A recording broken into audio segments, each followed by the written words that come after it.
Hi, my name is Adam Freeman. This is Comic Industry Insiders Live, where we dig deep into the comic book industry, into the people who know what's going on behind the scenes, and the people who keep your beloved comics industry alive. My co-host is this week Mr. Brian Garside at Managed Comics. Hello, friend. I feel like I've seen you more than I've seen my family in the last 7 days. I am absolutely certain that I have seen you more than I've seen my family in the last 7 days. For those of you who are either new here or did not make it out to Glendale this week, we did just finish up the 2025 annual meeting of ComicsPro, the only trade organization for comic book retailers in Glendale, California. And Brian and I both were there for, I was there for like a full week, man. You were real close, right? I billed an extra, I took a red eye home on Saturday night. So mistakes were made. And I thought I'd have an extra day to recuperate. And I did not. It just sucked even more. Yeah. No, I get that. I spent most of yesterday asleep. It was, almost enough. Our co-host Steph Girk, who's usually or was here last week and hopefully will be here next week, was not able to join us this week, but we do have some panelists. I will tell you the truth. This show could get messy. We had a whole show planned. We had a lineup. We had beats that we were going to hit. We had people we were going to interview. We have a really pretty slide deck this time. Like very beautiful slide deck that Brian. Now, the good news is that Brian and I are here and the slide deck is here. Everybody else is going to come in. That's all you need. That's right. So we do have some secret surprise guests who I would love to tell you about, but I'm not certain they're going to show. So we'll see how this goes. We're going to keep them a secret. As we are starting to filter this through, though, I would love it if you're watching this and you see a little comment screen. We would love it if you kind of sound off. Tell us that you're watching. Well, thanks, Chuck.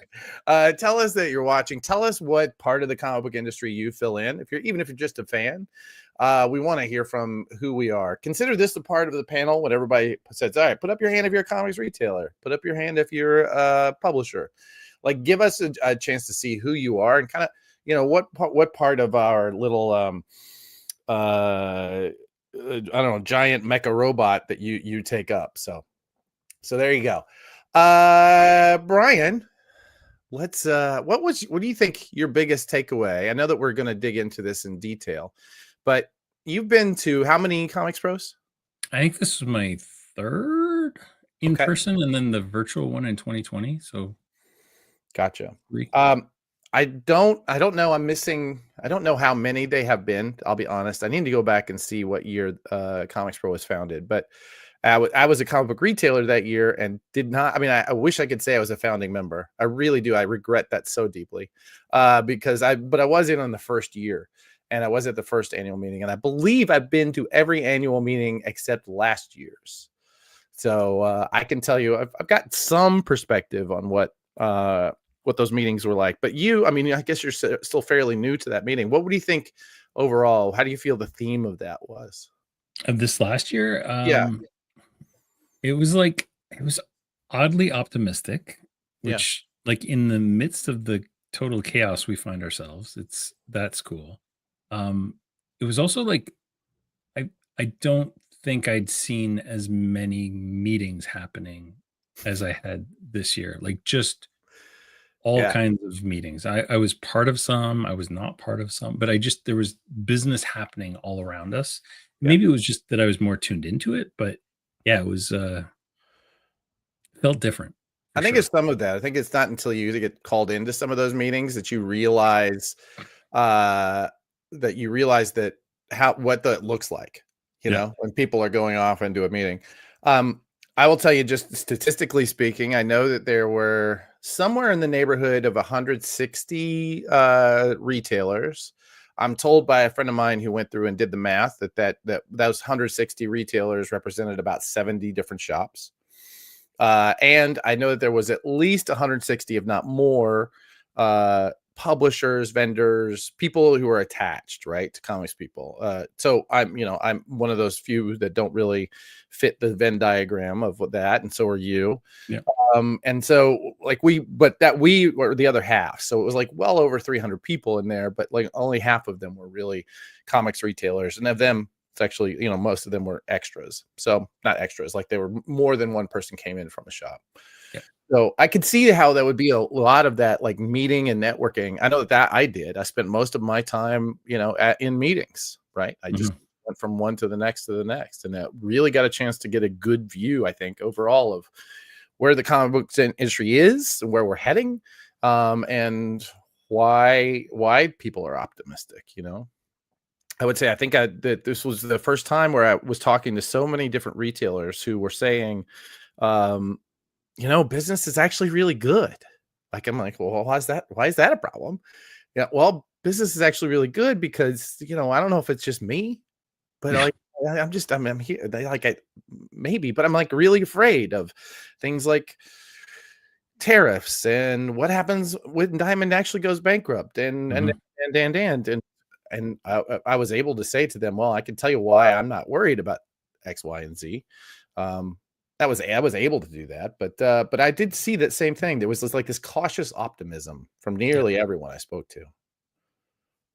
Yeah, it's like it's never been harder, but it's never also been, I think, more exciting in some ways, and also, yeah, like just more interesting. Like there's different stuff to be thinking about all the time, and Yeah, it's like forward thinking. You're usually so caught up in the grind of week to week that you don't think about what the future looks like. But when you have no choice but to think about the future, you suddenly start thinking about the future and what that looks like. So yeah, yeah, it's been really interesting. yeah. That's very good. Here, I'm gonna pull this one up. Let me see if I know how to do this. There we go. Jason, that's Jason Strong at Stronghold Collectibles, saying the business is very good and he's very nervous. Right? That's just it. Why are we so nervous that things are going well? Yeah, Because we know how bad they could be. I think really is what it comes to. Jason is a great example of kind of the new model of retailer that I've been talking about for a while, who they started out online and then they built a brick and mortar over time. And like they built that audience beforehand, which I think is super key, today to be able to have a sustainable comic store. And they're doing awesome in their location. Big fan. Only because we're basically vamping, because I know of at least one person who's logging in here in a minute. I want to bring her in as soon as she shows up. But I do want to talk to Charles here. He says, if Amazon buys Diamond and starts selling single issues, how would that impact the comic book shops? It's a great question. I would say, I don't know. Here's what I will say. I feel like, and I know that I'm a minority in some groups. I really do feel like what online discounters like DCBS bring is in the end additive, right? I feel like it's, there are certain people who just become whales and they just want more. And if the average shop tries and gives a discount for that, it's going to put them out of business, right? You just can't do it. So somebody like DCBS is able to do that and actually is part of the ecosystem. If Amazon came in and did that, I don't know that it would actually change all that much. I feel like it would be additive in the same way. However, I will say I've talked to now over the years 4 different people who worked with Amazon or worked for Amazon who were tasked with trying to figure that out. How do we sell single issue comics? And they've never figured it out, which I think is just incredible. They can't figure out a way to make it worth their while. So as a result, Amazon leaves us alone in a way that brick and mortar retail has been savaged by Amazon. Yeah, 100%. And you think about Penguin Random House, who came into the industry and didn't really understand the collectible nature of it. And when they came in, they had a lot of stumbles in the beginning. And I don't know that Amazon would put the level of effort into single issue sales that PRH had to put into like bulk orders, because it's a one thing to do it on a scale of this many copies versus one single copy, right? Like, yeah, I don't know. I don't see it happening. I mean, Amazon screwed up Comixology. I think they would screw up a single issue system as well. Well, and I think my understanding, and I could be wrong about this, but my understanding, having talked to a few people behind the scenes at Amazon, and I've stayed fairly close to the guys who were at Comixology. I think they went and explored comics, and in the end they decided, well, I think our best bet is to try and do digital right. And turns out they didn't. Right? It fell apart. So, so I think this was their way of getting into comics, and I think they've just learned that it's not going to work. So, yeah, the DCBS argument has always been an interesting one to me, because I don't think that audience is like, I think if DCBS just disappeared tomorrow, with Thanos snap and it vanishes, you don't suddenly see all those people come back to comic stores. I think the vast majority of them just disappear from the ecosystem. yeah. And I use Comixology as the example because everybody all along was saying, oh, day and date digital is killing us. Day and date digital essentially evaporated because it's so hard to buy from Amazon Kindle today. Yeah. I don't think we saw a massive uptake of digital people going back to physical. So they're almost two different audiences. I think there's some of that, but also I think that during the period where Comixology specifically, I won't even speak to Amazon, but during the period where Comixology was really growing, we also saw really great growth of the single issues in the stores.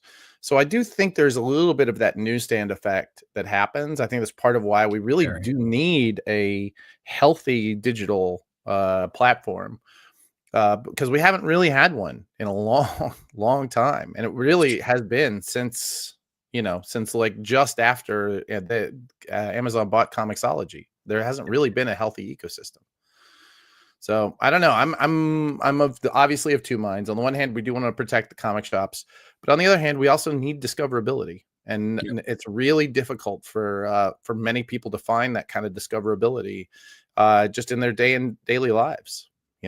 We don't shop in the same way we used to. Right? You're not going to your local strip mall to pick up, anything, but you're going to your local strip mall to get your nails done, or maybe go to karate lessons. Yeah. More experiential stuff. Yeah, exactly. And so you don't really go shopping anymore in the same way that we used to. So the discoverability is a problem if it's not out there somewhere. There's another reason why I think it's really wonderful that DC is doing these big mass market programs where they push their books into, like, their secondary sales books into places like Walmart and Target. And I'm told as a result, like, are starting to push in some front list graphic novel stuff too.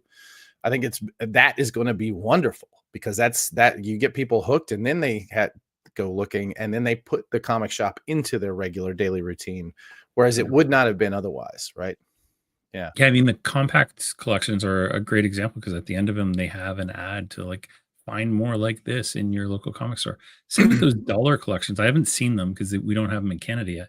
But the Dollar Tree first issues, they have an ad at the end of them that's go to your local comic shop to find more. And we were talking to DC, and they said we didn't put, like, the comic shop locator service in there because there's a comic shop locator service on every phone. It's called Your Map. And I was like, yeah, you got it. You get it. So yeah, for sure. There's I have my pet theory about comic shop locator service. I feel like it could be something of value. I think if it was handled properly, but on the list of projects I'd love to tackle, that one seems to come in at the bottom end of that list. Yeah, what you need is another project. I think it's really what is. Yeah, I know. I'm a bit lazy these days. Let's give some shout outs to Ed Greenberg, who from LA, who is here. He was an excellent host all week and showing us around his lovely city. Did you get a chance to go out to his farm? I did not, but I did drive in his truck. So I feel like I was kind of almost at the farm. I got you. He's a wonderful driver too. And as a control freak, normally I don't say that about people. So there you go. Mr. Norman Osborne says, hi, Jeremy here. I own and operate Galactic Greg's in Valparaiso, Indiana. Turned 35 years old this coming May. And they're a comic hub store. Good to see you guys. Awesome.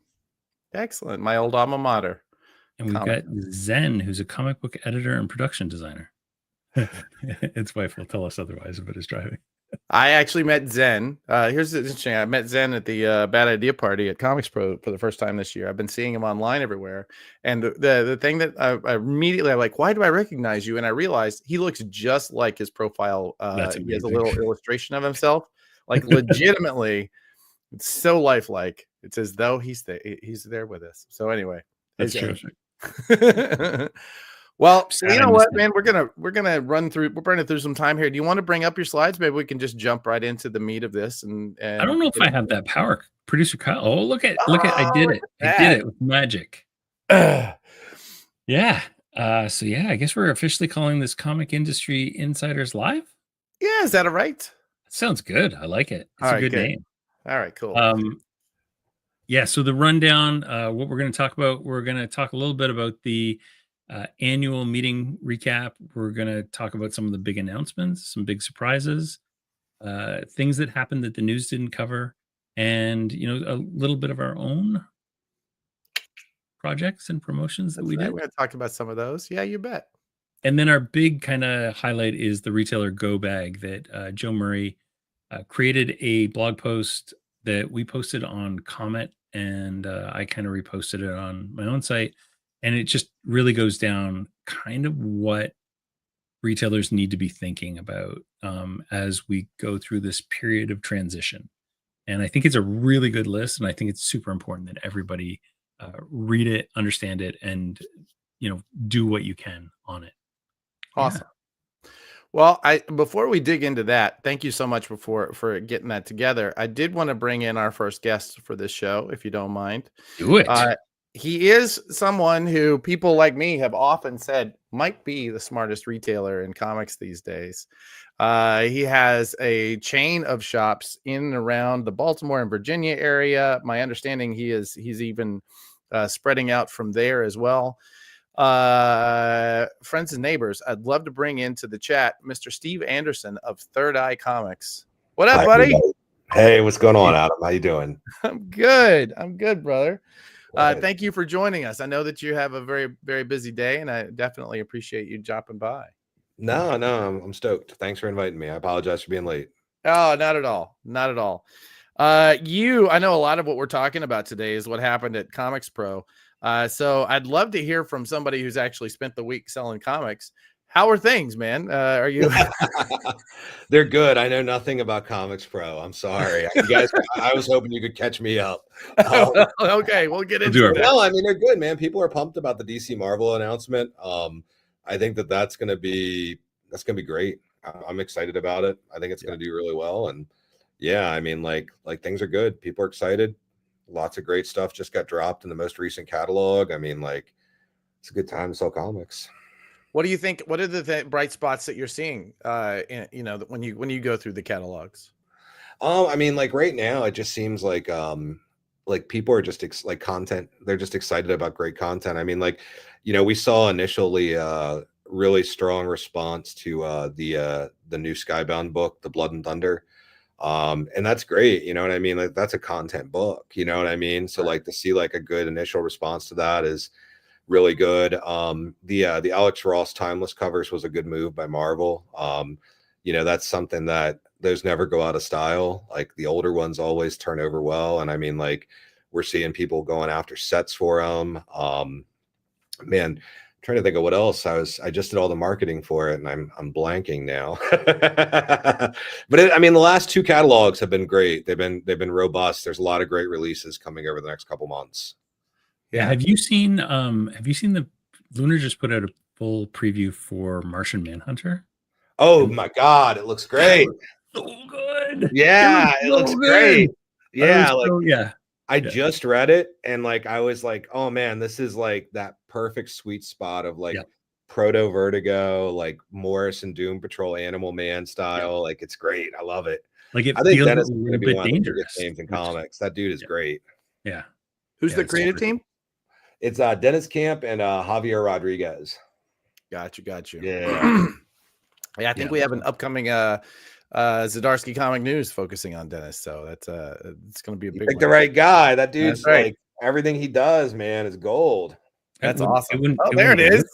Oh, There it is. Perks to doing advertising. Get it before everyone else. There it is. Well, Steve's joining that rank here real soon. Nice. Sorry.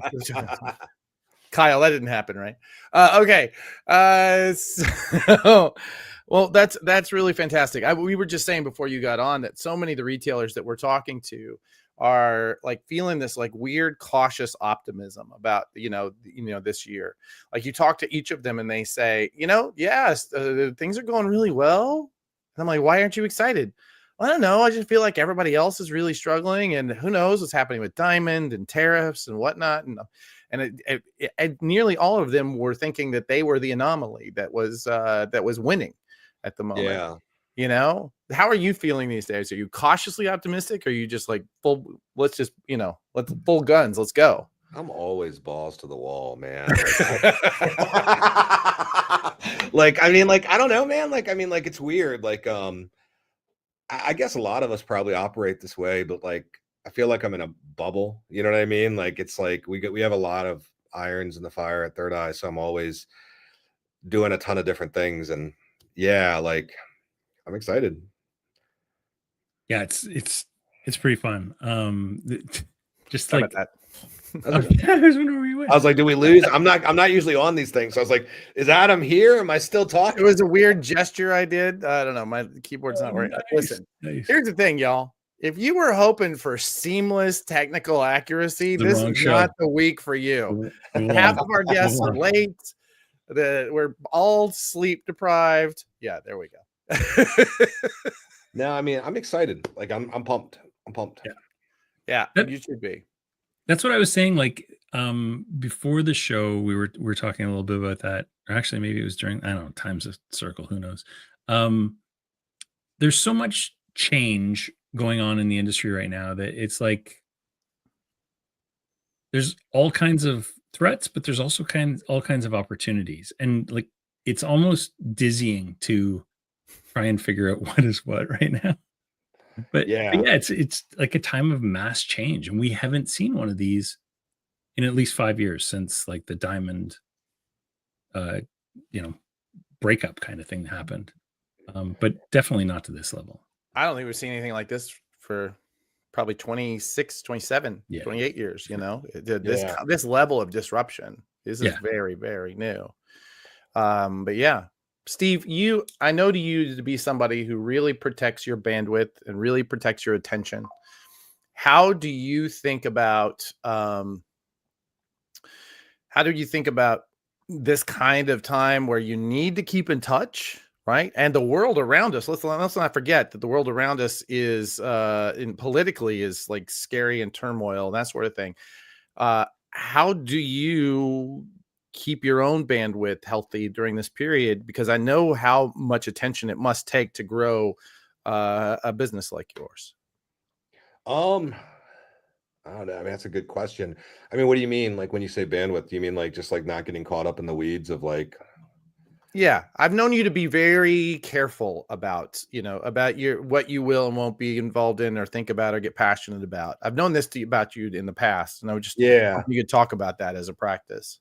Yeah, I mean, like honestly, like it's like I live, sleep, breathe Third Eye. Like I mean, like my days start like 3-4 o'clock, and I do go to bed early. I'm in bed by 10, so like you know what I mean. Like so, I'm not. I wish I could stay up till 1 and get up at 3, but like from like 4 a.m. until about 7-8 o'clock at night, it's Third Eye, Third Eye, Third Eye, and then I eat, and then I go to sleep, and then it's Third Eye, Third Eye, Third Eye again. So like for me, it's really just like whatever pertains to us at Third Eye, you know what I mean? So like I keep the focus on I mean when it comes to comics, I selling books, you know what I mean? Like we got to keep selling books, we got to keep people excited, we got to make we got to keep people engaged, and and then we have other industries that we have to stay on top of as well, because we've got like a pretty big game business, so we've got to stay on top of that. In that industry, what's really interesting right now is like I think that we're seeing a nice tide rising across almost all fandom industries, because you're seeing like a nice burst in the game space too. Like I mean Pokemon is just insane right now. Like it is nuts.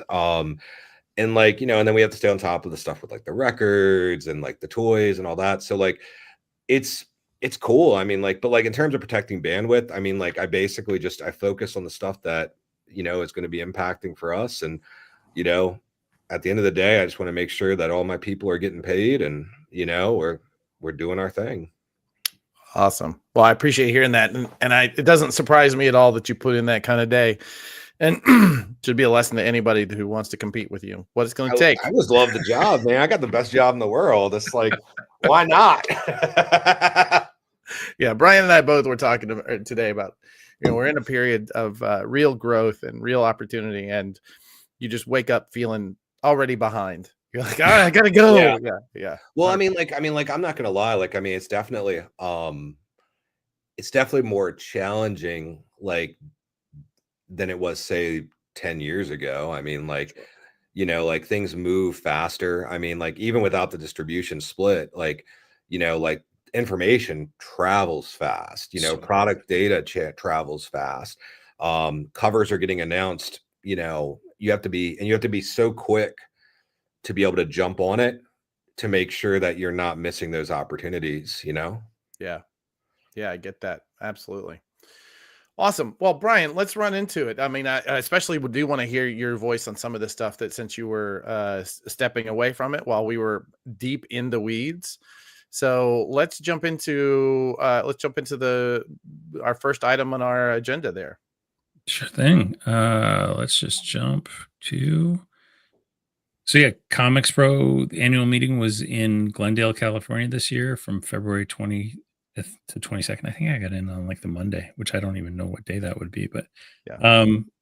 We had all our retailers and partner publishers and distributors there, just kind of all talking, and there were roundtables and exhibitor booths, and yeah, it's like a whirlwind 3 days. You are doing something constantly. Some really, really big major announcements. Obviously, DC anchored a lot of their announcements around Superman. So there's a new Supergirl series coming out. There's a new Crypto series coming out. There's like Superboy by Mark Waid in Action Comics. A lot of really cool stuff. On the Marvel side, there was a big announcement by Chip Zdarsky that he's running Captain America, which was pretty hilarious. We had the Ultimate Spider-Man Incursion stuff. Marvel Premiere announced those things are great. They're like Marvel's version of DC's compact comics. They're a little more expensive, but the covers have this like weird texture that I love. It almost feels like flesh. It's just so nice to hold. But they announced Civil War, Old Man Wolverine, and Hawkeye are coming out. That comes from what is known as a matte laminate, Brian. So when you feel it, it just feels velvety and sexy. Yes, I'm familiar. It's so nice. Yeah. Over at Image, Ghost Machine announced a new series called First Ghost with Brad Meltzer and Jeff Johns and Gene Ha. Philip from Ignition announced their slate, and there's a bunch of really great creators on that. Z2 Comics announced some direct-to-retail distribution. There were a couple of other distributors who, as I was making the rounds, there are a couple others that are announcing some direct-to-retailer distribution deals. So those are going to be interesting to watch. And then, of course, we had the big Marvel and DC announcement that it looks like it's going to be a 2-issue Marvel DC crossover. One of them will be produced and featuring, like, kind of focused on Marvel. The other one is produced and featuring DC creatives kind of thing. And they're expecting that in late 2025, early 2026. I think you looked at me, Adam, and said, we're going to make so much money this year as an industry. There's just going to be so much money that comes in this year. I think there's, I mean, don't get me wrong. There are other years where everybody is really focusing in on more creator-owned stuff. And I know that, like, you know, the Ignition guys have their own creator line. Obviously, Image is creator-owned. There are definitely those years, but these big tent poles, like, you know, new Batman #1, a Marvel versus DC, or whatever that ends up being, like, those things are like, those are the things that put butts in seats. Yeah, absolutely. You know, they give you a chance to sell everything else. I am just going from my experience. Steve, you would know better than I. No, you're dead right. I mean, like love it. Like that's great. Is It's there great. anything out that we talked about? I mean, that you like hit your radar over this week that you didn't that we didn't hit on this slide that you picked up? No, I mean, I think you guys hit all the big stuff. I mean, like Chip on Cap is a big deal. I mean, like that's gonna do great. He's always delivers, and like, the man just makes evergreen after evergreen. So like that's awesome. No, I mean, like you guys hit it. But yeah, Batman #1 and a Marvel versus DC crossover. I mean, like you said it best. I mean, it's gonna bring a lot of people in. Yeah. Yeah. Also, I want to say one of my favorite, and we're doing roundups, is Judy from Bank. She's the heart of our comics industry now. She's incredible. She's the best human being. Yeah. Judy, we love you. We love you. Okay, great. Sorry. Anyway. Oh man, I didn't even realize that Judy was here. Yeah, we just fangirl all over Judy. Yeah, and that Batman #1 by Matt Fraction and George Jimenez, that looks amazing. Launching after the 6 issues of Hush, which I think start in like 3 weeks. So yeah, it's going to be here before you know it. Yeah. Adam, you want to talk a little bit about Future Is? I would love to. I've been working on this project now for 2 years. This is the company called Black Hills Information Security, as a cybersecurity firm, massive scope. And they have this man right here that you see, Jason Blanchard, who is their head of marketing. He came to me 2 years ago and said, "Hey, we want to make some comic books." And I went, "Okay, I'll help out if I can." But what we ended up doing, honestly, after several years, after a lot of months and a lot of iterating and a couple of zines and little one-shots that we did for their conferences, we came up with The Future Is. This is a long-form story we're telling. It's going to take 5 years of monthly releases to do one ongoing story written by Fred Van Lente, with artists with a huge stable of artists. Specifically, I think we're starting with Ennio Buffi, who is an incredible Italian artist out of Studio Arancia. We have been building this thing for so long. I'm just so excited to get people to hear about it. And Jason, God bless him, he gets up there and he gives all the details of this plan that we've built. And we get this headline from Bleeding Cool: the best comic presentation I ever saw. Jeez Louise. I mean, that's not what you don't ever expect that, but it's also I'm not only I'm very proud, but not surprised, honestly, because I know Jason and I know how good he is in the crowd. And I also know how much work we put into this thing and how high the quality is. So I'm just so excited. Steve, I've been talking to you about this for I don't know, probably since the beginning, right? Yeah, man. No, I think it's going to be awesome. Like, I mean, everything I've heard about it, you know what I mean? Like, I think it's going to be big. Like, I'm excited about it. We're going to sell a lot of it. Like, I think it's going to hit, man. And we haven't announced it yet. I guess I'm announcing it here. There's going to be a tour that starts the week that this releases. It starts at Third Eye at Steve's store. So we're going to go down the East Coast down to Florida during that week, stopping every day along the way to do a different signing. Those details are coming very, very soon. So watch out for that. I will say Jason he is so good at this, and this book is really, really coming together. I also give a shout out to Joe Keating, who is one of our partners on this. He's the editor of The Future Is, and that's awesome. Dude, he's such a good guy and has put in so much good work. Oh, the cover list he's built, you guys, the cover list he has built. We're doing one single cover for each one. We're not doing multiple covers, and each one of them is a banger. I mean, we're coming out with Jay Lee and then Mike Hutchinson and then Jim Mahfood, and then this long list of bangers includes Mike Allred came in. Yeah. We've got Paul Pope coming up. So awesome. Dude, I mean, this thing is going to be so much fun. It's going to be big. I know. As a guy who's been in IT for 20 some odd years, I got to say, the Venn diagram of nerds and tech guys and comic fans it's pretty much a circle. It's just overlapping circles. So Yeah, Jason showed this. They did a survey through their Discords, which is massive. There's something like 100,000 people in this Discord. These Discords about, if you're into cybersecurity, are you into comics? And literally 3/4 of them were either I'm a regular, like a weekly Wednesday warrior. I occasionally step my foot in, or it's been a while, but I love comics. That was most of the people that responded in those. Yeah. So yeah, we're going to do everything we can to drive those people into comic shops. And man, super exciting. And it's a great looking, like the hardcover is beautiful. The presentation of the stuff looks really good. So yeah, it's going to be a good book. I love it so much that when the opportunity came for a full page ad, that's right, I bid and bid and bid and won it. And I'm super excited. And we're going to do something really cool. I want to do like, I don't know, we're thinking maybe an ARG or something, like the absolutely crazy stuff that's going to be fun. Awesome, dude. Excited. Excellent. Yeah, it's going to be fun.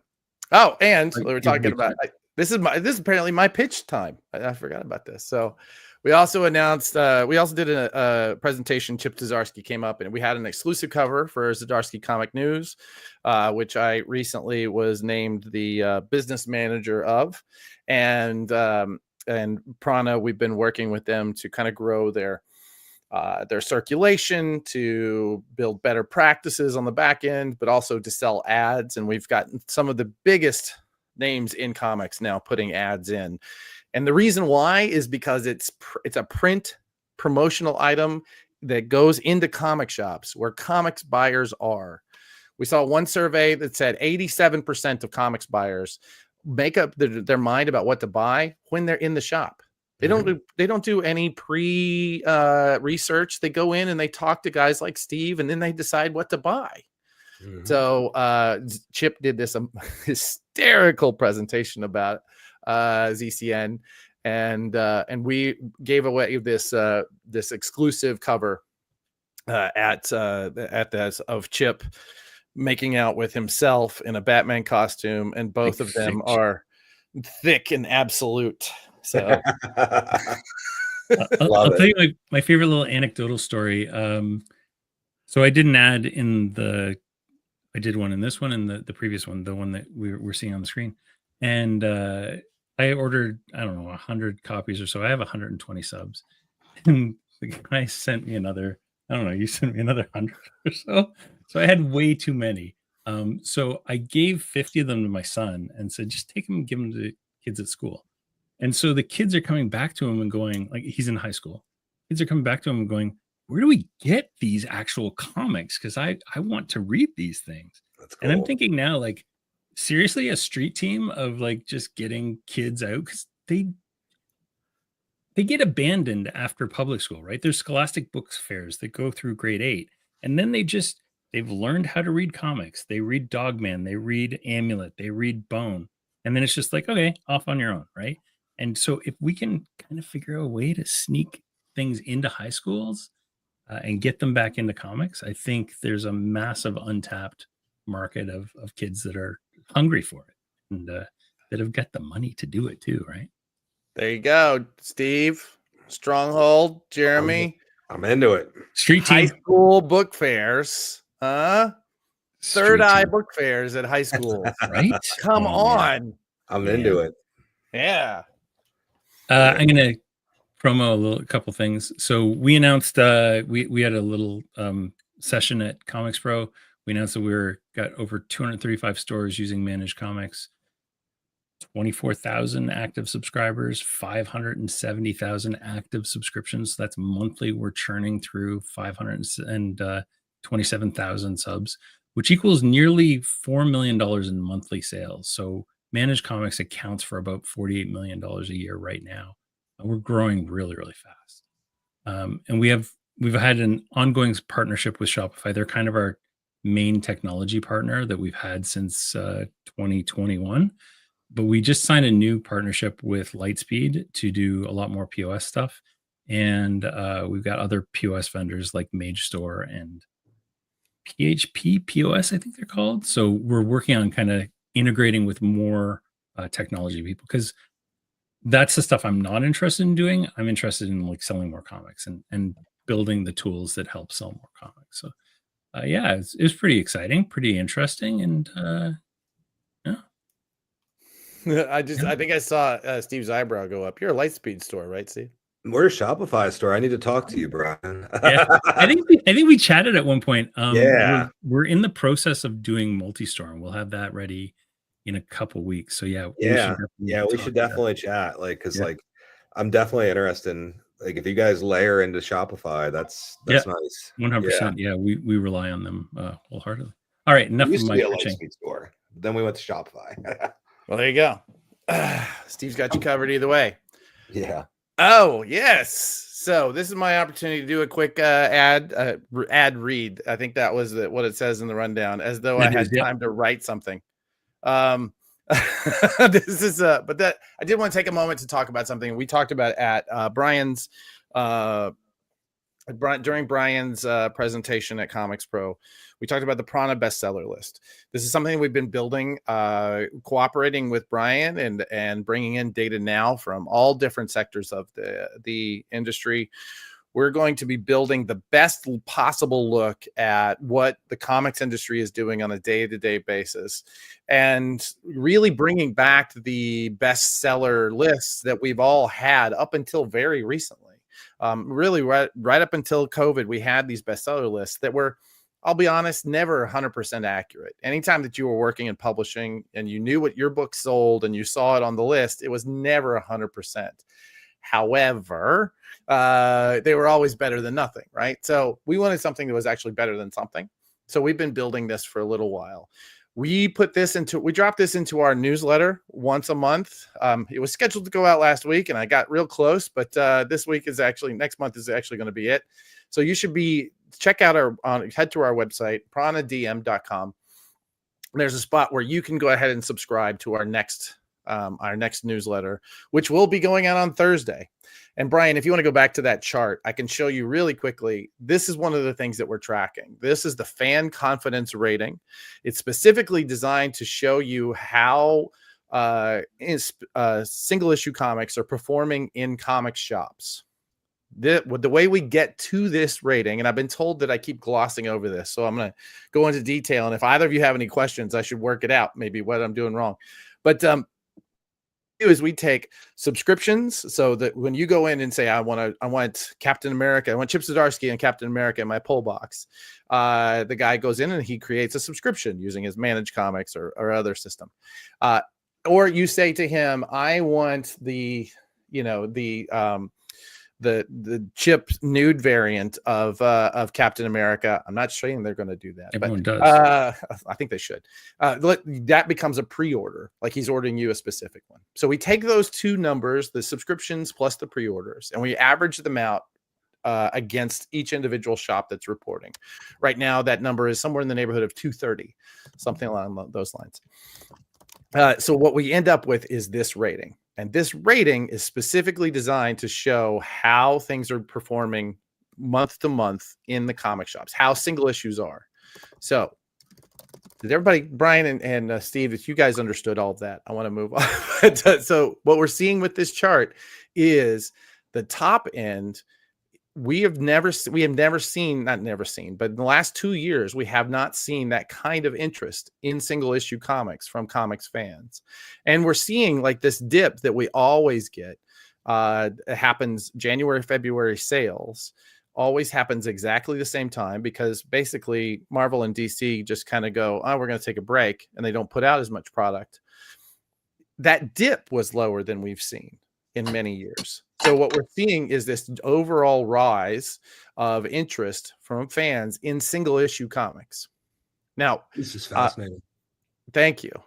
What I will say is I'm writing up an open letter that's going to go in our next newsletter, where I'm basically saying that this data is that what this is showing us is that we've never seen this much interest. And we're going to start seeing a lowering in the number of titles, because there are going to be a number of publishers who go out of business because Diamond, suck them into the void along with them by not being able to pay or keeping their inventory or whatever. And we're going to see people just use this opportunity to kind of check out and be done. Like maybe they just have not been succeeding and they want to use this as an opportunity to step away.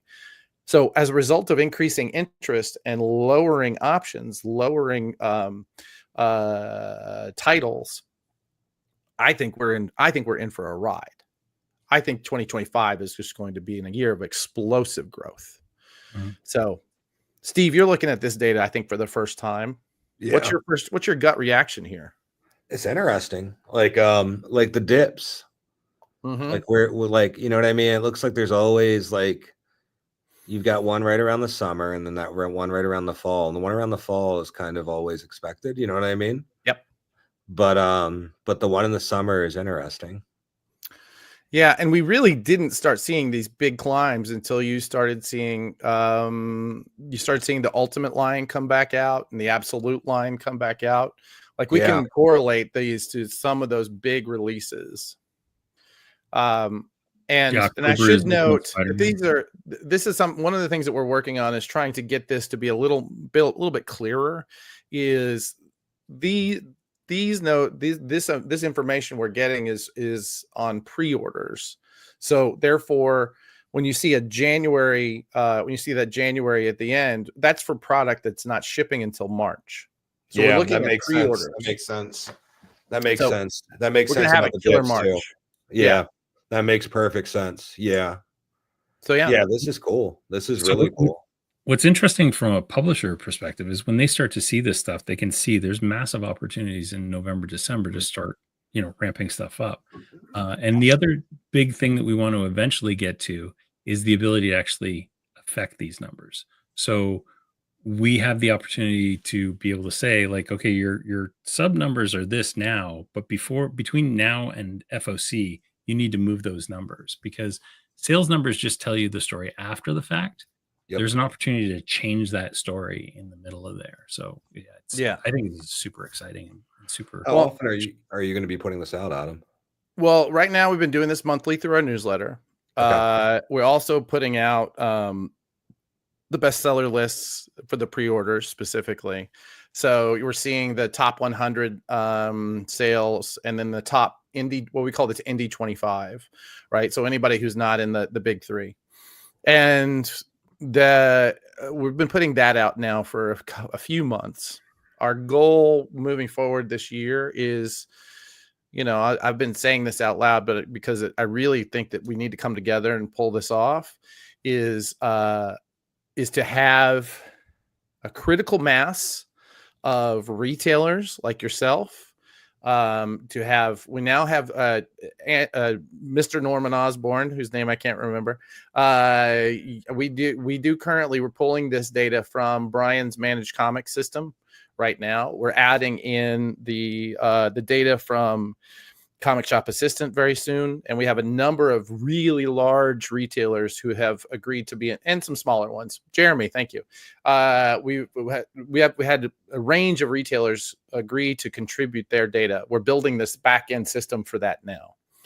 Once we have that in place, our goal is to work with publishers to bring their data in once a month. And we will have to be very careful about, how we deal with that. It's very proprietary for both sides. So we're having to build very secure systems to handle this. And once we have a critical mass of the publishers, and the retailers really, then we're going to feel confident in giving bestseller estimated sales data, right? This one's selling 50,000 units. This one's selling 200,000 units. This one's selling 3,000 units. I think we're going to get there inside of this year. I feel pretty confident based on the response that we've gotten so far, that we are really close to being able to crack that. Yeah, if I was a publisher, which I'm definitely not, but if I was and I specialized in creator owned or something that needs a little bit more room to breathe, I'd be looking at this and I'd be gaming out those dips. 100%. And that's a big part of what those of us in publishing who have seen the back end have been doing all these years, is saying when is the best time to launch. That's why you see so many spring launches, right? Yeah. We're about to go into the launch season where March through May, you're going to see most of the launches. It's because we know we're coming out of this sort of doldrums time in January, February. So I would love to, before we finish this up, I'd love to bring in our next guest if we can. Kyle, can you bring up El Presidente, Mr. Joe Murray? Joe, thank you for coming in, man. I know that this was a tough for you, your scheduling wise, and I appreciate you dropping in. No worries. How are we all doing today? And I agree with everything that's been said, except for the parts I don't. Like Joe walking literally into frame. That was amazing. Yes. Yeah. So yeah. Unless you plan to repeat everything that you've already said. So oh yeah, no, it's all right. You can watch a recording. I'm sure it's gonna be out there. Yeah. I like this from Christina and Stronghold. They said between this and the Comet Standard, this is just such a long time coming. And yeah, I totally agree. It's an exciting time from a data perspective that we're finally getting stuff that we've always wanted, and that it's all starting to come together. And a lot of that is thanks to ComicsPro. Yeah, it is. And also Cataclysm. We tend to evolve. We tend to evolve when Cataclysm forces us to. But we were a little bit ahead of the curve on this one, trying to get this taken care of. But it was time for the comic industry to kind of grow and become a little bit, I'm not going to say more professional, but more better on the back end. I think that was more regimented, more process oriented around some of this stuff for sure. Well, you need a strong skeleton to have a healthy body, right? You need that structure to really build. Mm-hmm. What other I don't want what other big news, but Joe, yeah, as a member of essentially the head of the board of directors, what do you think? What are your big takeaways from this year's meeting? That there's still a lot of optimism in the room, despite everything going on. That desperate times sometimes lead to desperate measures. So that's how come we've got our DC versus Marvel back again, which I can only assume is going to end up being Jeff the Land Shark and Crypto. That's actually going to be the DC Marvel crossover. That's true. You're not supposed to let go of that sort of insider knowledge there, Joe. Oh, I have no idea what it is. I tried to pitch in the room that since Godzilla seems to be guest starring in everybody's books or with everybody, that he needs to Godzilla has become like the 70s sitcom star who's on on the Love Boat, on Fantasy Island and everything. That he needs to appear on with Scooby-Doo at this point. They just need to team him up with Scooby-Doo, who was the king of that. I don't know. My brain's still operating about 25% lag time since the meeting from tired. But there was a lot going on at the meeting. I think retailers probably only saw about 30% of what was actually happening there. There were so many meetings going on in the lobbies and so many players getting together and so many things sort of moving forward there that I think it was a very, very productive meeting. I agree.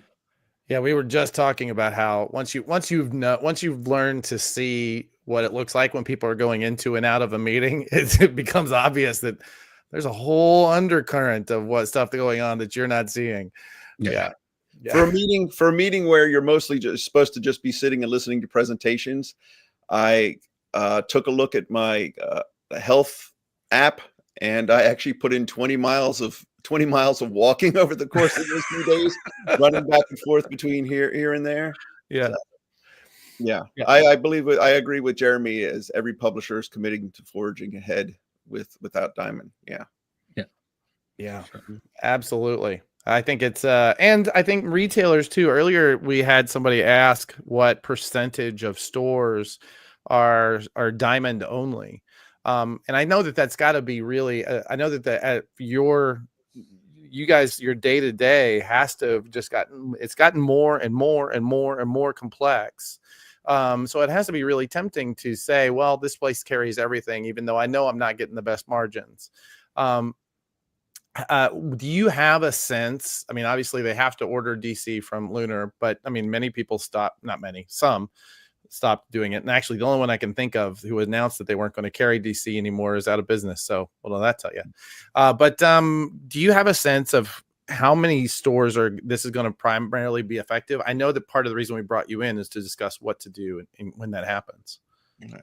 I don't know, other than I've heard that maybe like with some of the bigger publishers, still about 30% of their sales were coming through Diamond, but I don't think that was, I think part of that was necessity and part of it was just prideful. I'm not going to move to these other guys or whatever. So I would say I max 30%, but I believe it's probably, if I had to hazard a guess, I'd say maybe half that. So, Steve, when you are, I know that you to be very active and proactive in these things. How has your ordering, if you can talk about it, and I don't want to push into anything that would be proprietary for you, but how have you been thinking about this shift through distribution, and where do you stand now? What are your priorities in deciding where you're going to order something that you can get multiple places? I mean, for us, it's always been about two things. Discount is always the big one. I mean, like there's no way around it. Where we get a best discount, that's going to steer us there, but also consolidation.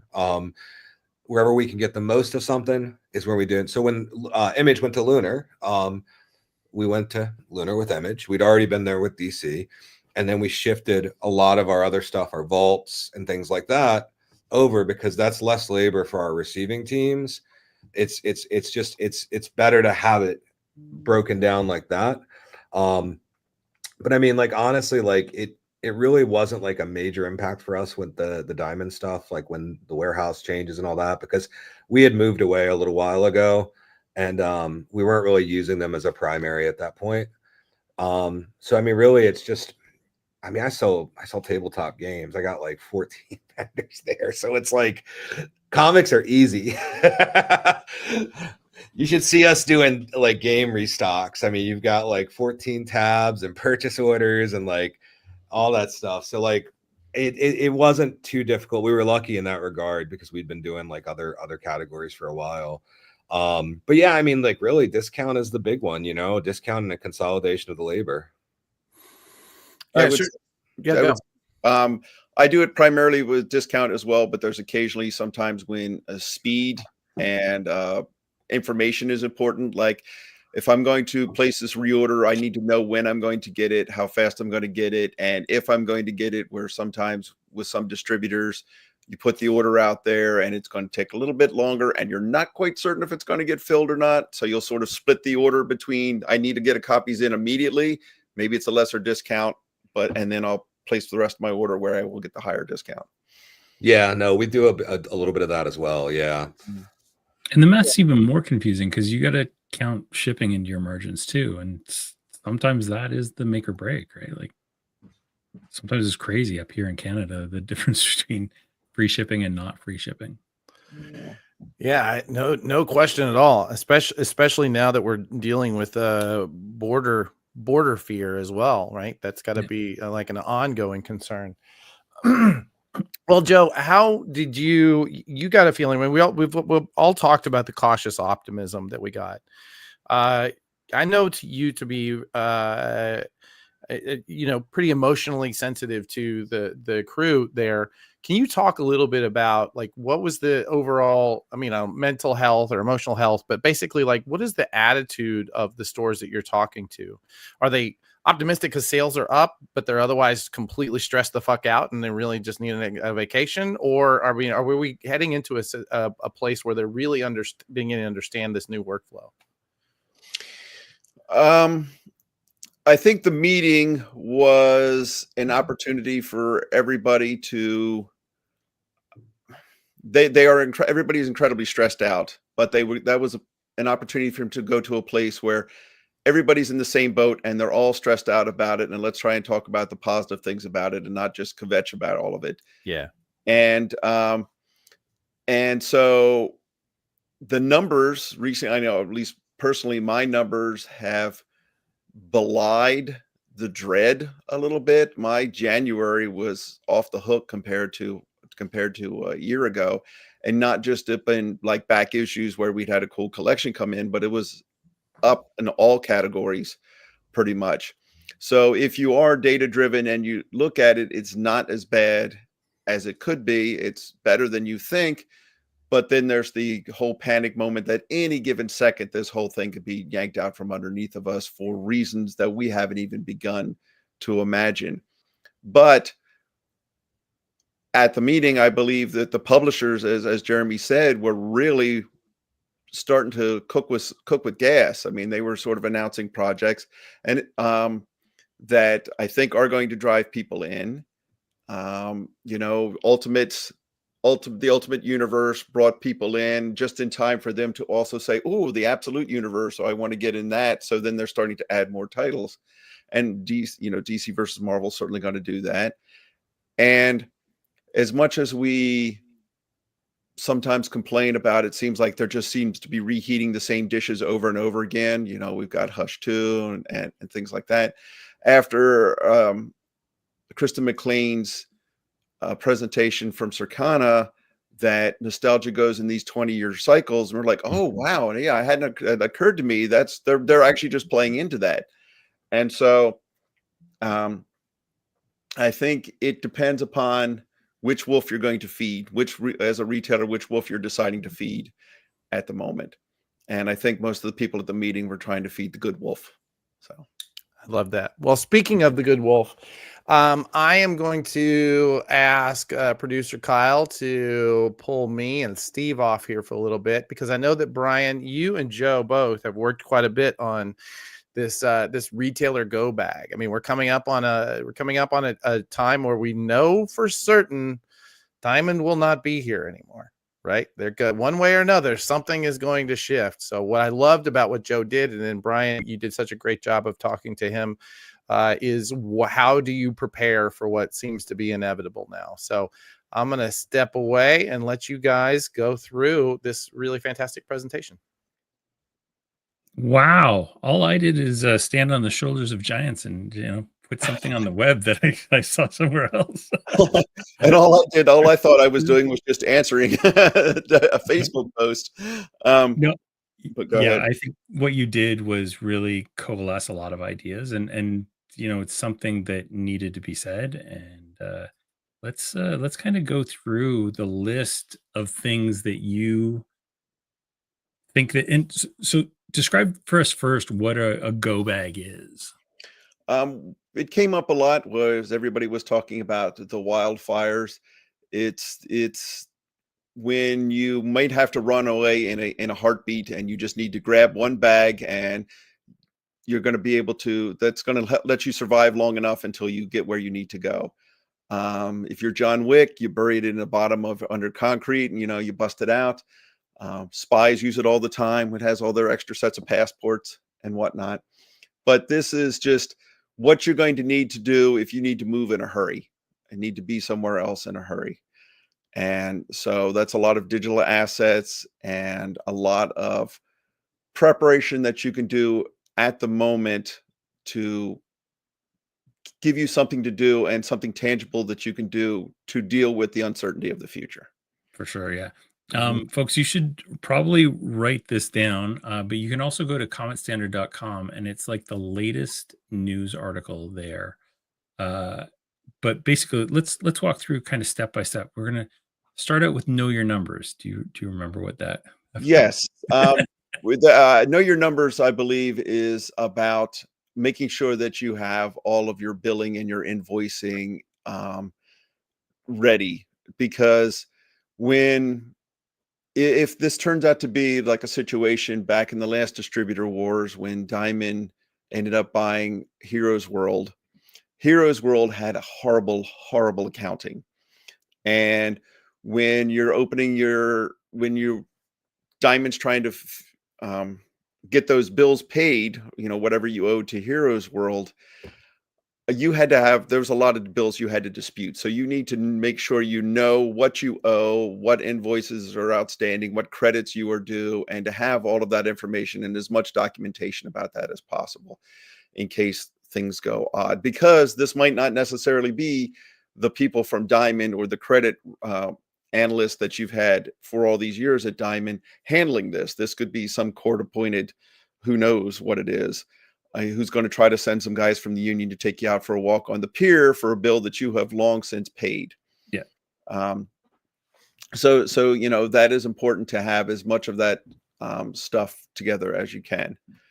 So I think that's basically know your numbers. Yeah, for sure. So make sure you've got printouts of all your invoices. Make sure you have tracked those to the payments and get those things all. Like I after this, I made a folder and put all that stuff in there, and I'm tracking it all.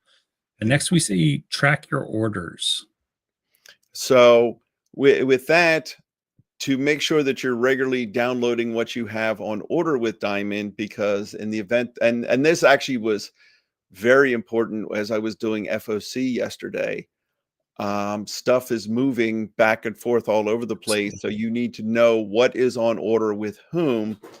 When you, I think this week, some Mad Cave stuff, Mad Cave Free Comic Book Day books, and I forget who else was. There's a bunch of alt stuff that has been resolicited 3 times and then got resolicited again. Yeah, that's appearing on Lunar or somewhere else, or Boom, at the moment. So you need to know what orders are still outstanding with whom, what orders you can cancel, what orders you can move, and everything. And you're going to need to know down the line if Diamond just disappears and you have orders with companies that are not being carried elsewhere. You're going to need to be able to notify your customers, or to seek that stuff somewhere else. And you want to make sure you have logged who these items go to. Perhaps if you're with Comic Suite, I don't know exactly how Comic Suite works, but if suddenly gone, do you have that information to know who that item is going to go to? So 100%. That kind of ties into securing your subscription data.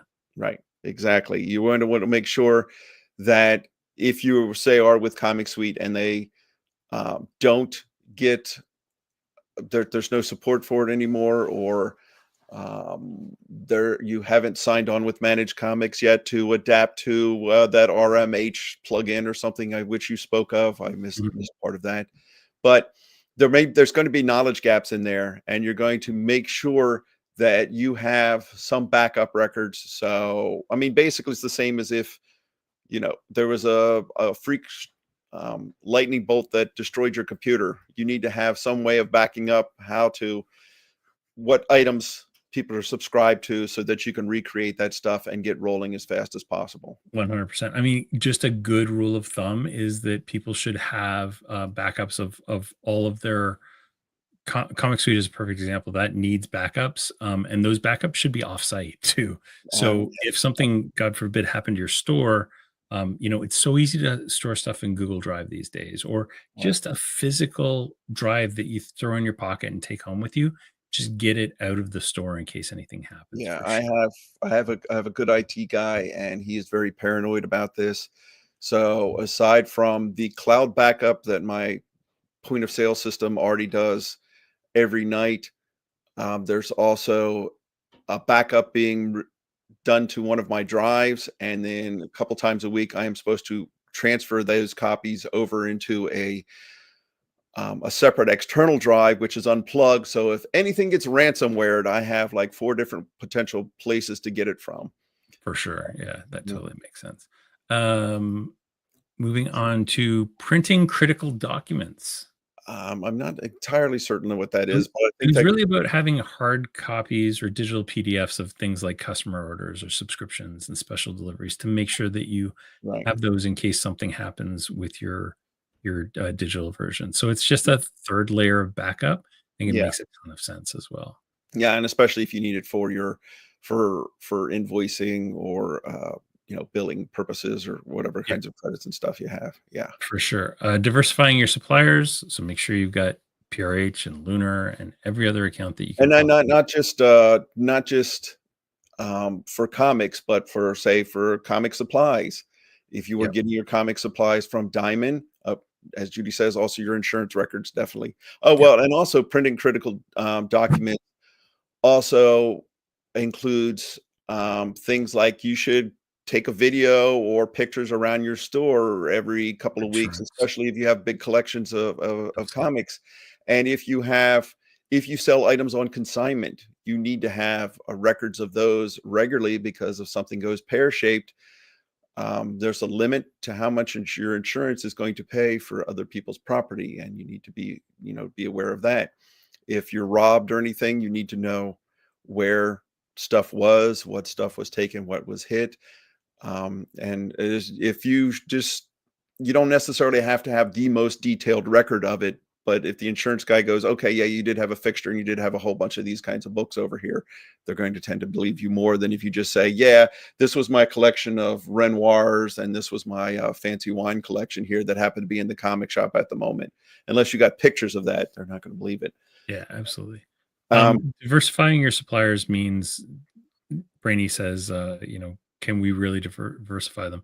Absolutely. And you need to set up those accounts now and not in 2 months. It takes a month or two to go through things. You're doing credit checks. It can take a couple months for all that stuff to go through. When I set up my PRH account, and like, I'm Brian Garside, who like knows all these people. It took me a good month and a half to get things going and running. So you got to make sure that you do that and get it done soon. And if you're going to do a Funko or you're going to do Wizards of the Coast, you've got to get all those things set up. Some of those have requirements of your actual physical store. Like, you can't order from Upper Deck unless you have verified that your store looks a certain way. So get that stuff done. Yeah, and Universal has a whole list of requirements. Absolutely, yeah. And so, but as I said, with supplies, if you get them from Diamond, and then I don't know how Gerber's going to be distributing right now. Do you have an account with BCW, Ultra Pro? Who are you going to get them from? Yeah, and some of those guys are already being affected by tariffs too, because if their supplies are being created in China, like built in China, they're already subjected to an extra 10% tariff. So we're seeing that kind of hit everybody as well. So you got to plan for that, because you're also going to, I mean, especially during COVID, supply prices went crazy. So you needed as many sources as possible in order to just price them against each other. Yeah, for sure. I'm currently with the supplier that I've got like 10,000 bags and boards on order, and they're booking out a month in advance. So, and the reason I use them is because they're an hour away, so I can pick them up and save some shipping. And supplies are heavy. Plan for exclusive titles. I think that is you're going to have to build in and figure out the cost of. So say at the moment right now with Dynamite still exclusive at Diamond, I have to factor in the shipping cost. I have to factor in the time. I have to factor in that it is the only place I can get them from. So you have to make arrangements in how important are those titles necessarily going to be to your bottom line. Yeah. So just because you have carried them in the past, sometimes you've got to make a hard decision and look at it and go, okay, maybe this does work, maybe this doesn't work, or maybe in order for this to work, I need to find ways to sell many more of this title. If I can't hit the certain threshold, then this no longer becomes viable. For sure. And stock up if there's certain high performing Diamond titles that you need to have in stock. Now's the time to get them. Yeah, that's what I've been doing. The nostalgia titles from Dynamite, like Space Ghost and Thundercats and things like that, I'm loading up on those trades, because if it takes 3 to 6 months, possibly, if we remember the move of Image from Diamond to Lunar, the backstock of that did not go as smoothly as certain parties hoped. So you needed to make sure you had a deep enough stock to carry you through that time. Building a financial cushion, so line of credit, emergency fund, get that stuff in place. It's better to have and not need than need and not have. Yeah. We could see some cash flow issues as products might take longer to come out, as we see that whole kind of movement around the different distributors. So keep that in mind as well. And you also don't, if you are a little bit in arrears, possibly with Diamond or something, whatever terms you might be on may suddenly change. Mm-hmm. So you may have to be doing a bit of a balloon payout or something like that really quickly. And you also don't know if with a new distributor, there may be COD terms or something else, or you may have to be buying deeper than you normally expect for a longer tail. So a lot of things could go wrong. So to make sure you have a financial cushion. And also if the opportunity for some amazing back issue collection comes in, you want to be able to pull the trigger on that. For sure. And there could be like liquidation things that happen, Oh, you know, yeah. as Oh, yeah. all this happens. Like there may be amazing opportunities to stock up on stuff at pennies on the dollar as this process goes through. Which brings us to streamlining your inventory. Yeah. Buy more stuff and also streamline your inventory. Well, I mean, to build that financial cushion, if now's not the time to be sitting on inventory out of FOMO, thinking, oh, well, I might not, I paid this much for it, but I don't want to sell it. I don't want to put it on sale because maybe down the line I'll be able to get full price. If it's been sitting around, it is just a paperweight that you are still paying rent and taxes on. Yep. Get it out on the shelf, turn it over, turn it into cash. Cash in hand is worth better than something you might get down the line. So dust out all those corners and get that stuff out on the floor somehow. For sure. Strengthen publisher and distributor relationships. Your sales reps are invaluable resources. So make sure that you are actually speaking to them. A lot of them will offer previews calls, catalog calls, help you form lists. If somebody comes up to you and says, I'm looking for middle grade books about soccer or something, I have no idea exactly how to do that. But if you contact your Scholastic rep or your PRH rep or something, they can get these lists. They have access to back end stuff that we do not have. And so a lot of time your sales reps can save your tail. And also I found that I tend to listen to them. I've actually changed my inventory stocking policies based on some suggestions and programs that they have offered. And I've gone deeper on some books and found out, wow, I can move this at a much faster velocity than I have previously been restocking this. So, and they've suggested some things that never occurred to me before that are doing really well and getting me into other lines. And also, if the distributors are having a few little hiccups at the moment, being able to speak to the publisher and having somebody at the publisher you can speak to and say, hey, I'm having this issue, that gets you another advocate for getting your problem fixed.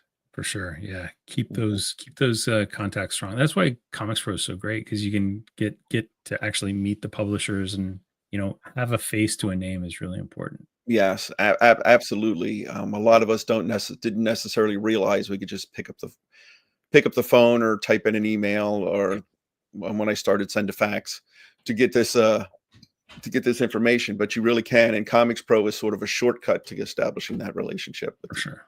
Which brings us to leaning on the retailer network, ComicsPro and groups and forums. Get in there and get involved. Absolutely. Whatever problem you're having is probably not unique, and somebody else has already been working on it or trying to solve it, so you don't have to reinvent the wheel all the time. And as you look at what other people are doing in their stores and everything, there's just so much stuff you can homage from them for your own store. Yeah, 100%. And last but not least, stay agile, especially in this time right now. It's going to be super important to be agile and be ready for whatever happens and adapt to those things quickly. And I think the most important part of staying agile is not being so tied to the past. This is the way it's been done. Why can't it be done this way? Yeah, it's going to be done something new. You have to adapt, or you either have to drive the struggle bus or get run over by the struggle bus. For sure. Yeah. You can't say that this is the way it's always been done when we're in brand new times, right? Like the world has changed dramatically in the last 5 years and is about to undergo a seismic shift. So the way we've always done it just ain't going to work anymore. And we've got to adapt for sure. Jeremy, I did use carrier pigeons, but I stayed agile and pivoted once they got completely wiped out. So now I use burrows. people Pony Express on burros. Oh, that's good. That's innovative. You're very disruptive. Brainy says that he can't recommend enough on joining ComicsPro and attending the ComicsPro annual meeting. Yeah. I think it's one of the most important things I do every year, personally. And it also gives you a,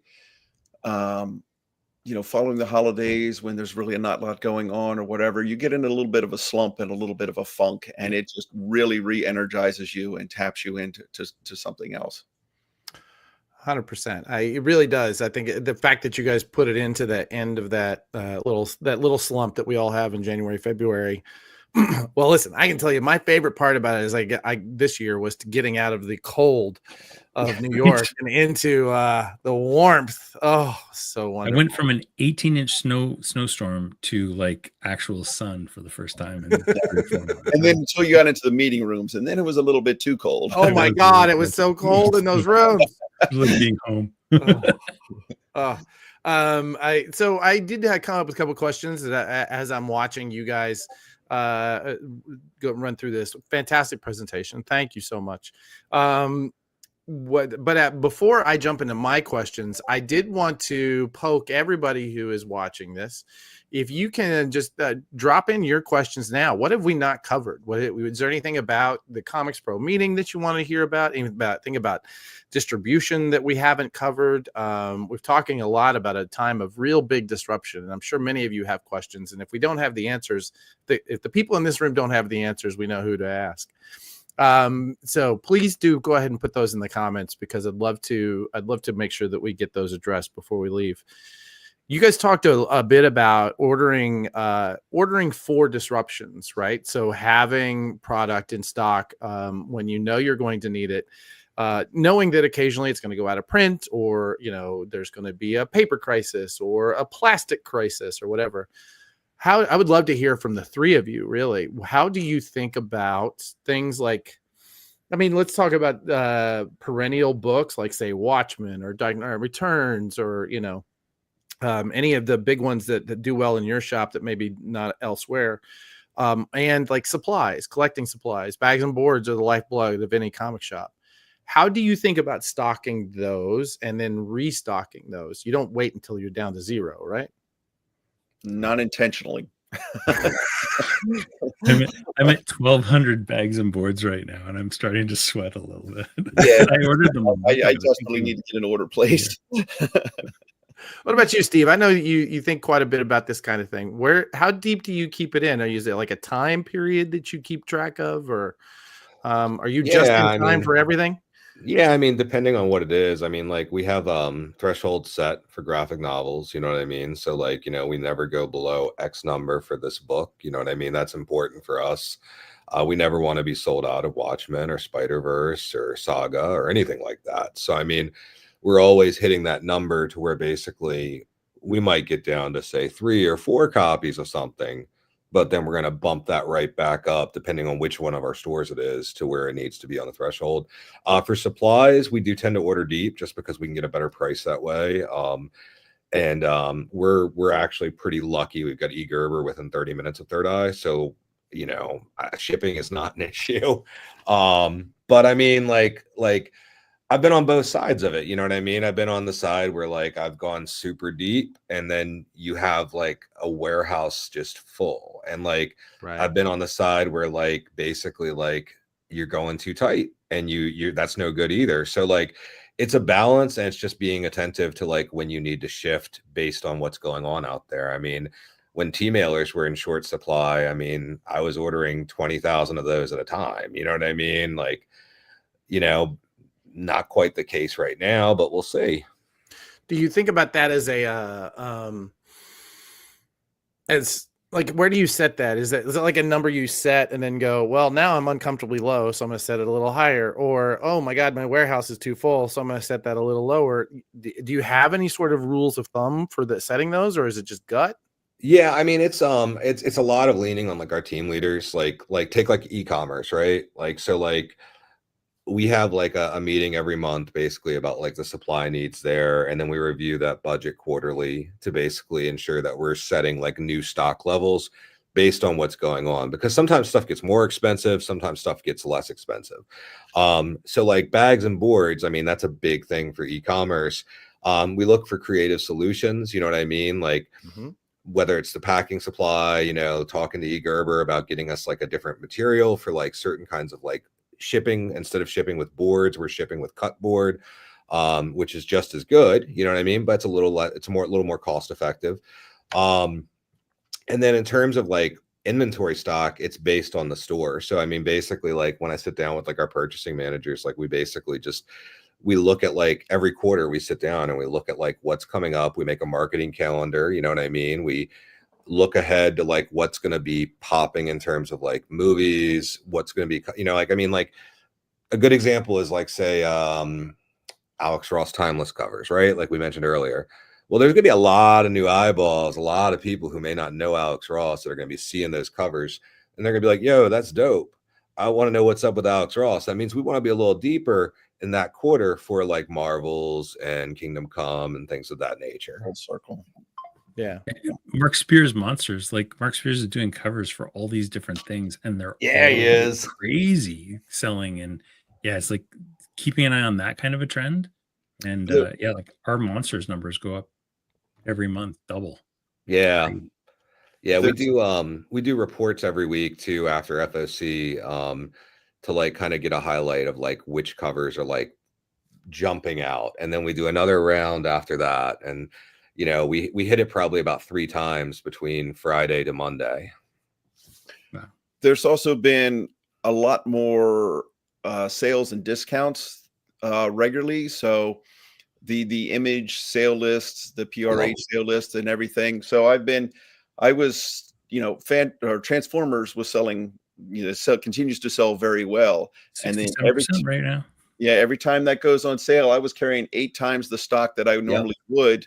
And that's finally almost out. And now I'm going to be placing another big order to get them back in. And it's also helped with the inventory for, I don't tend to gamble on like $60 hardcovers or omnibuses for image or things like that.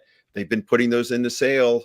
Get it. All right, I'll buy it at this price, because if I just sell one, I've carried it, or I've ordered a few of them, and they turn. And so it's allowing me to experiment a lot with my inventory levels and inventory mixes by just monitoring these sales. And there's a whole bunch following this ComicsPro meeting that I need to get to during this course of this week to take advantage of, to, you know, try to plan ahead for some disruptions. Yeah, I'm sure. All right, the only other piece that came out of that was for me when you guys were talking about establishing a buffer. It's one of those things I was recently last year actually I was talking to this guy who had a massive company, and he was waiting on a big investment, and he'd been waiting this way these things are, and he was having trouble covering payroll. He's like, and I can't get a line of credit. I was like, yeah, and I just surprised me that the guy like this, who understood the mechanics of this, had not set up that line of credit before. So I would say, you know, I've got 3 really well-established business people on this call, and I hope you guys will back me up. Is that the time to ask for better terms with your vendors, the time to ask for lines of credit, the times for setting those kinds of pieces up is when business is good. Yes, absolutely. And when you don't need them is the most important time to be setting all that stuff up. And when your sales were a little bit better, so when they do the formula for how big your credit line is, you know, they don't bother to check on that a little bit later on when there's a decline in sales. Yeah. Well, there you go. Nick Barucci, talk about a serious business person, man. He shows up and he's absolutely right. You ask for them when you don't need them. So thanks for dropping by, Nick. We're going to need to have you on this show at some point, buddy. Would enjoy hearing your take on how things are going. So awesome. Well, I think we're getting close to wrapping up. Any other big learnings in the last little bit, or any predictions for how we're looking? Knowing, I'm sorry, too shy. I'm sorry. When Nick Barucci says he's too shy for anything, it takes a minute to keep going. I tried to say the same thing. Yeah, good luck with that. But yeah, so any big learnings, any big predictions, anything else that we can kind of use to kind of give everybody a path towards, what seems to be just a monster year coming for us. Let's go around the room. Brian, you are my lucky co-host here. What do you think? You came out of this charged up. I know that to be true. Yeah, I mean, the stuff that Joe talked about, specifically around like backing up your data and making sure you've got good backups of everything, it's just good practice to get in the habit of. But I think it's super, super important that you make sure that all that stuff is taken care of now. Because if you take care of the basics, the harder stuff becomes easier, right? So just make sure you've got that kind of stuff taken care of. But look at opportunities. There's going to be so many opportunities in the next little while. Get that war chest ready to work for you, because things are going to be remaindered. Stuff is going to get cheap, and he who has their checkbook out first is going to win when it comes to that stuff, because it's going to disappear super fast. So get ready. Yeah. I shouldn't have told anyone that. Wait, re-rack all that. I'm going to take it all back. You shouldn't spend any money. Save it all for a rainy day. Joe, there's a few people we need to be quicker on the draw in this industry that just scoop everything up. So you need to be ready. Yep. 100%. Yeah, if you stay ready, you ain't got to get ready, right? Right. Joe, big learnings, big things you're looking forward to. Yeah, the more you make the routine, the more you go ahead and prepare. Like the asteroid that's going to take us out, we can't even see right yet. We don't even know what that's going to be. But I just want to say that if it hits, I want to say that I have presented the absolute best version of my store, the absolute best version of my business that I could possibly do. So all of the things that you could be doing to prepare for all of this disruption and coping with this disruption, no matter what scenario it turns out, you're going to be in the best shape you can possibly be. So you prepare for the worst, and then when the best happens, you're going to be in such a place to capitalize on it. Yeah. So. I will say, if I have any prediction about that, is when the asteroid hits, Joe Murray's going to be standing there going, Steve, what about you? Just be excited. This is going to be a good year. There's so much good product coming out. Yes. People are coming back in. The generation that's aging in is content heavy, which that is the best thing for comic book shops, because we can sell so much back catalog. Like, that's what we want. You know what I mean? So like, just be excited. Don't get too caught up in all the worrying about it. Just, that book looks fucking cool. Sell it. 100%. Dude, I don't think I can actually get any better than that. So I'm just going to say thank you. Thank you to all three of you on this, what I hope to be our yes, absolutely, Kyle, that we all speak together with one voice, and it scares the negativity away. That's 100% true, man. Get excited, because it's going to be a year. Hey, baby. I love this, man. It's going to be so much fun. Thank you guys. I hope to be the messiest show we ever put out, because we're all so exhausted from that week, and and didn't send anybody login instructions until like an hour before. But we wanted to definitely say thank you for making the time. You guys all have run amazing businesses, and we want to make sure that you're out there doing it, and hopefully sharing with our audience, who can hopefully take it and make it stronger. My name is Adam Freeman. I run Prana Direct Market Solutions and Comic Industry Insiders, a podcast that's available on YouTube and on all your podcasting platforms. My co-host Brian here runs Managed Comics, and that he and his buddies do a thing called Data Bros. You should definitely check that out. It's a whole lot of fun. Joe Murray, a ComicsPro, and Captain Blue Hen. If you're not a member of ComicsPro, what are you even doing with yourself? Your mother and I are very disappointed in you. Very. Yes, exactly. We're members. That's right, baby. And our boy Steve Anderson here runs Third Eye Comics and Collectibles. I think I got that right. Third Eye Comics, just Third Eye. Just Third Eye Comics. That's what else do you need? What else do you need, truly? Thank you so much for coming in. Producer Kyle, say goodnight and get us out of here, will you?